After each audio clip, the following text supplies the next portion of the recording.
July 4, 1999, ginising kami ng isang tawag ng tao sa labas ng bahay na, Mineng! Miral! Nasusunog yung pwesto niyo sa Lingayen! kaya yun po, dali-dali po kami nagpunta doon.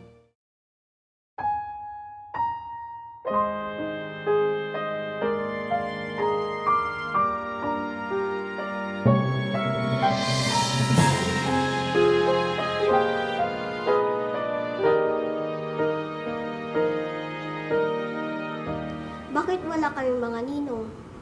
Bakit wala kaming mga ninang? Bakit wala kaming mga santo sa bahay? Lumaki akong walang kinamulatang relihiyon. Ang lolo ko sa father's side kasi, sinatatay ko hindi niya pinabinyagan. At yun naman po ay inadapt ni tatay, kaya kami hindi niya rin pinabinyagan. Tapos ang aming mga kamag-anak, dahil alam naman nila na di kami nabinyagan sa Katoliko at sa anumang relihiyon, naririnig ko po sila na nagsasabi, Ay, yan na yung anak ni Miral, bugkalot. Bugkalot yung mga yan. bata parang ako, dinadamdam ko na po yung bagay na yon kasi sa pagkakaalam ko yung sinasabing bugkalot sa wikang Pangasinan na kung ililiwat sa Tagalog ay tiyanak, yung walang puwang sa langit pag namatay na bata. Dumating ang panahon na natapos po ako ng pag-aaral, pinauwi po ako ng tatay ko mula Manila. Samaan ko na lang daw po yung pinsan namin na pinamamahala niya. Tumutulong po ako. Nakakasalamuha ko po siyempre yung pong mga kapit-pwesto po namin. Minsang panahon, minsang pagkakataon, tinawag po nila ako, pinagtatawanan po nila kami. Nay, hindi pa pala kayo nabinyagan sa Katoliko, no? Ah, bugkalot! At yun pong ipinagdamdam ko po ng labis nung time po na yun. Dahil sabi ko, bakit hanggang dito meron pa rin pong panglalait sa amin para kaming api. Nung gabi po na yun, pinanalangin ko po sa Diyos. Sana matagpuan ko yung totoong relihiyon. Yung magkakaroon kami ng kapanatagan. Masasagot lahat ng aking katanungan. Lumipas po yung ilang araw po. Sa harap ng TV, wala akong gagawin, sinwitch ko. Tapos, sa kalilipat ko, may narinig ako. Ganun ang Diyos. Yung sa Kanya, tinatawag sa Kanyang pangalan. Doon ko po nakatagpuan yung pong programa. Ayun po pala yung dating daan na si Brother Eli po yung pong host po doon. Kaya mula po noon, nanonood na po ako sa tuwing sumasapit po yung oras po na iyon.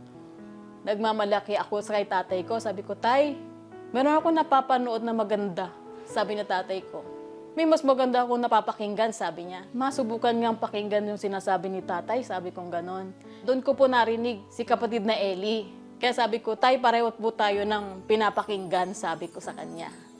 Kaya nung pong time po na yun sa aming pakikinig, siya pong nagsabi sa amin na, Kung naghahanap kayo ng reliyon na aniban, ito na oh. tinignan ko po ang dating daan na lokal at nakita ko po sa Dagupan. Hanggang sa kami makapagtanong at nag-Bible study po kami kinalaunan sa bahay. Tapos nung pong nag-umpisa po yung doktrina dito sa bahay, 5 kaming magkakapatid na nakikinig. Yun po, natuloy po yung bautismo po namin December 25, 1998. At kinalaunan po, sumunod naman po yung kapatid kong lalaki. Habang ganun po, si tatay parang ayaw po niyang umanib. Ay, Tay, ang ganda po ng upang na napakinggan namin sa pasalamat. Kayo na lang umanib dyan. Nakikinig naman ako kay Soriano. Okay na yun. Kaya yun po, pinanalangin ko po sa Diyos po yun. Tapos may pangyayari, may mga pinapahiram po ang mga kapatid na mga tape recorded na walang kaligtasan, yung binabaliwala, yung salita ng Diyos. Parang ganun po yung laman po nung paksa na yun. Sabi ko, pahiram niyan. Paparinig ko sa tatay ko. Nung napakinggan niya, salamat sa Diyos. Kinabukasan, Magtawag ka ng manggagawa. Magpapadoktrina na kami ng nanay mo. At isasama namin si Ike. Ay, sige po, Tay.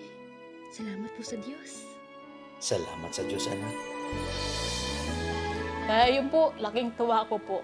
Kaya simula po noon, June 18, 1999, naanib po sila ni nanay kasama po yung bunso naming kapatid. Masaya po sana kami na naglilingkod, pumupunta ng apalit, magkakasamang dumadalo sa pagkakatipon, hindi pa po naglilipat taon. July 4, 1999, ginising kami ng isang tawag ng tao sa labas ng bahay na, Mineng, Miral, nasusunog yung pwesto niyo sa Lingayen. kaya yun po, dali-dali po kami nagpunta doon. Pagdating po namin doon, natutubok na po yung pong pwesto na yun po mula po nung umpisa. Inumpisahan ni tatay na itayo sa halagang 14 pesos noon siya po nag-umpisang magnegosyo. Nakatayo na lamang po kami doon. Tinitignan namin yung nasusunog naming pwesto. Buti na lang. Naanib ako. Kung hindi, baka sana ko pulutin. Sa tuwing tila di na makakayanan. Kasi kahit nasusunog yung pwesto namin, nandun pa rin po yung pong tiwala namin sa Diyos at yung pananampalataya namin na siguro to pagsubok po ito. Pero sa kabila po ng mga pangyayari na yon na nararanasan namin, tuloy pa rin po kami sa pagdalo.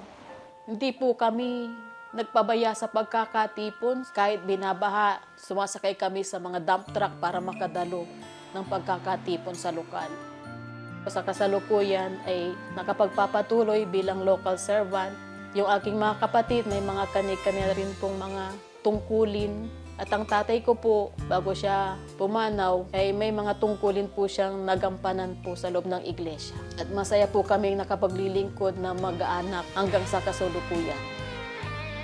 Ako po si kapatid na Menchi Sinsuan at ito ang storya ng aking pananampalataya. Salamat po sa Diyos.